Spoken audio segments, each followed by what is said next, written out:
Hay jóvenes viejos y viejos jóvenes, y en estos me ubico yo. Esos jóvenes viejos no se preguntan cuántas viviendas faltan en nuestros países, y a veces ni en su propio país. Hay muchos médicos que no comprenden que la salud se compra. Nuevamente por esta charla. Pregunté en el bloque anterior que por qué en tu libro, el 000, colocas a México no como un país incidental, no es un país más. Lo colocas como el centro, el origen de la construcción de una nueva dinámica, de un nuevo mundo, de una economía criminal. ¿Por qué colocas a México y cuál es la razón de tu tesis? Si no conoces México, no conoces el mundo de hoy. Y no es simplemente el ombligo del mundo, como se podría decir de manera romántica. México es el centro de la nueva economía. Y me explico. Es un país con una democracia llena de contradicciones, con un narcotráfico muy poderoso, verdadero heredero del poder que tuvo el pasado colombiano del narcotráfico, y tiene una potencialidad idéntica a la de un estado de los Estados Unidos. Es como si fuera un estado con la potencia económica de un estado típico occidental, pero no con las mismas reglas. Así que es una especie de turbocapitalismo que no tienen reglas que detienen este tipo de capitalismo que pudieran, por ejemplo, tutelar los derechos. Los cárteles mexicanos facturan toneladas de dinero que ponen en el sistema financiero mundial, no solamente en el sistema mexicano. Y esto hace que México sea como una mina. Un país joven, dinámico, un país con muchos recursos y un país con mucha corrupción. Un país con poco relato de sí mismo, es decir, el mundo lo cuenta con estereotipos normalmente. Así que en este momento el sistema económico y financiero que pasa a través de México lo convierte en un punto central de la economía contemporánea. Para mí,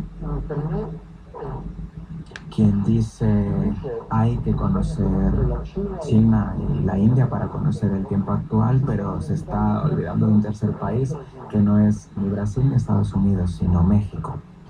¿En qué momento México se convirtió en ese centro de un rediseño del crimen internacional, en donde la cocaína es el ingrediente principal?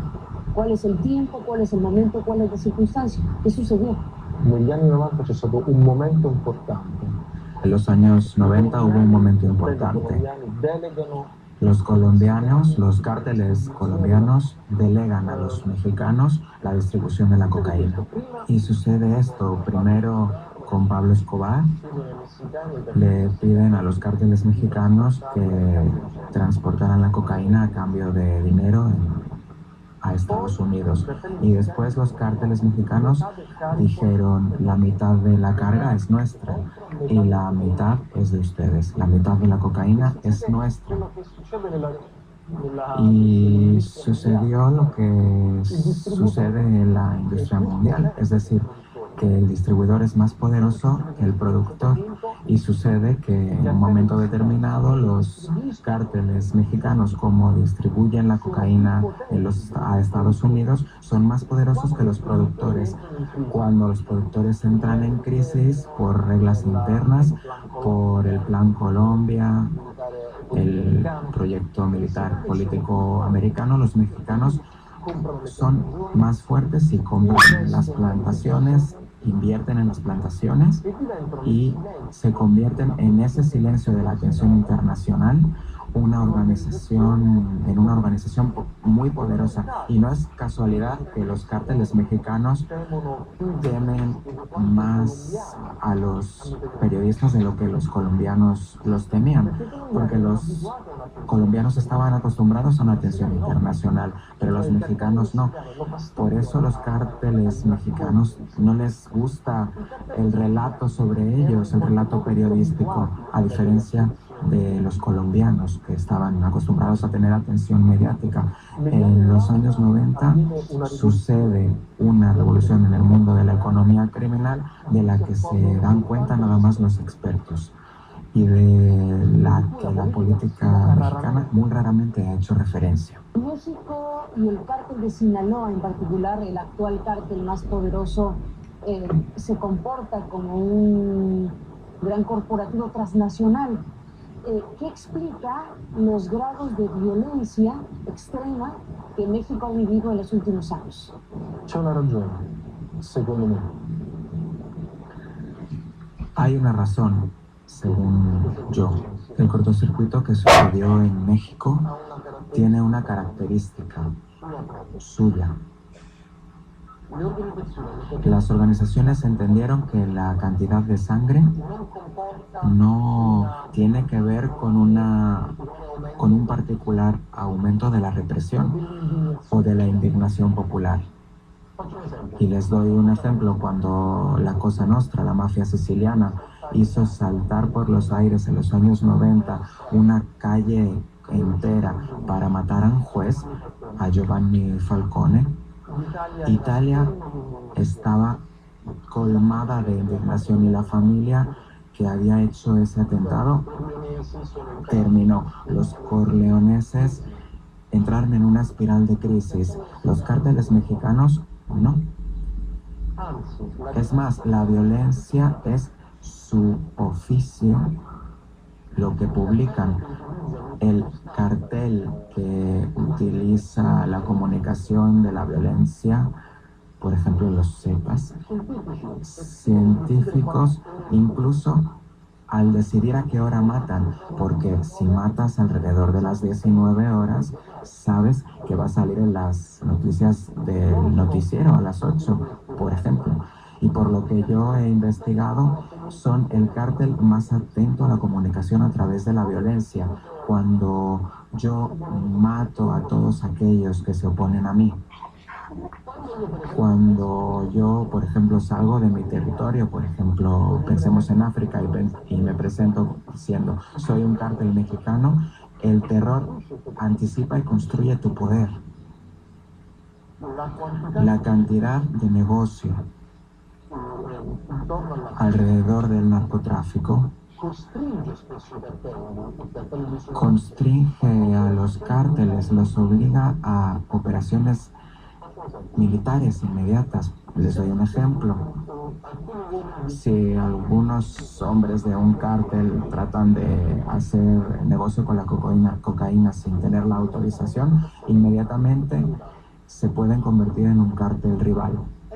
Y por eso, en ese punto, cuando sucede una pequeña contraposición mínima o crisis, interviene rápidamente la ley militar y, por tanto, la muerte. Hasta que no cambie este desequilibrio, yo creo que no va a terminar la sangre en México. Roberto, voy a hacer una pausa y regresamos en esta conversación en la parte final de este primero de 2 programas. Estaremos contigo.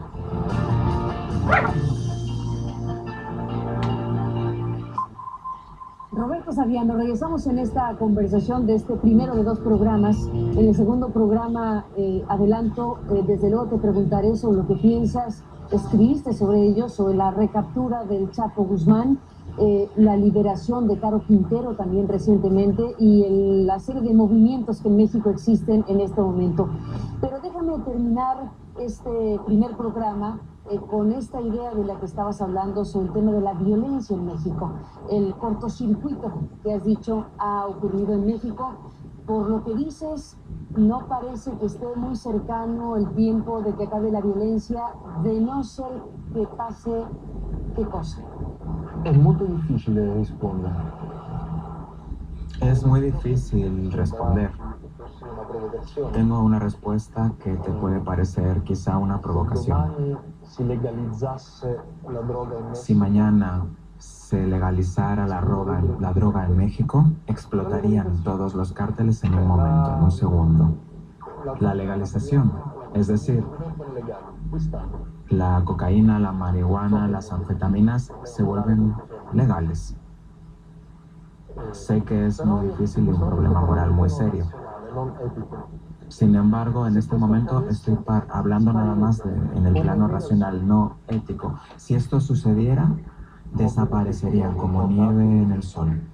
Es obvio que esto puede traer problemas, pero aparte de esta respuesta, el cortocircuito que ha sucedido en México es que la violencia es también la forma a través de la cual afirman su negocio. Son un capitalismo armado, no son gángsters. Hay gángsters en México, en Colombia, como en Italia, pero el problema no son los gángsters, es la mafia. Y hay que dejar de definirlos solamente como narcos, hay que llamarlos mafiosos, porque tienen una organización de reglas, de estructuras, de grados. Así que considero que ha llegado el momento de hablar de mafia mexicana, no de narcos genéricos. Si la economía criminal que domina el mundo actúa con una lógica corporativa, ¿quiénes están sentados en el Consejo de Administración? ¿Quién preside ese Consejo de Administración de la mafia internacional? Yo creo que no existe un único capo.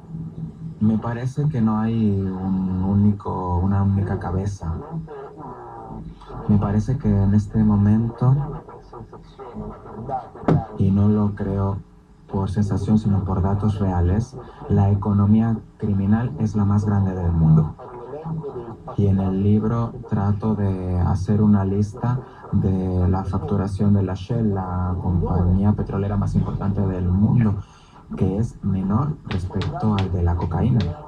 Y estos son datos que nos da la DEA, la ONU, son datos oficiales, no investigaciones de una sola persona o de un grupo. Los grandes bancos americanos y europeos, Wachovia, la KCBC, así que un banco americano y un banco inglés, los dos han declarado que han blanqueado dinero, billones de dólares del narcotráfico mexicano.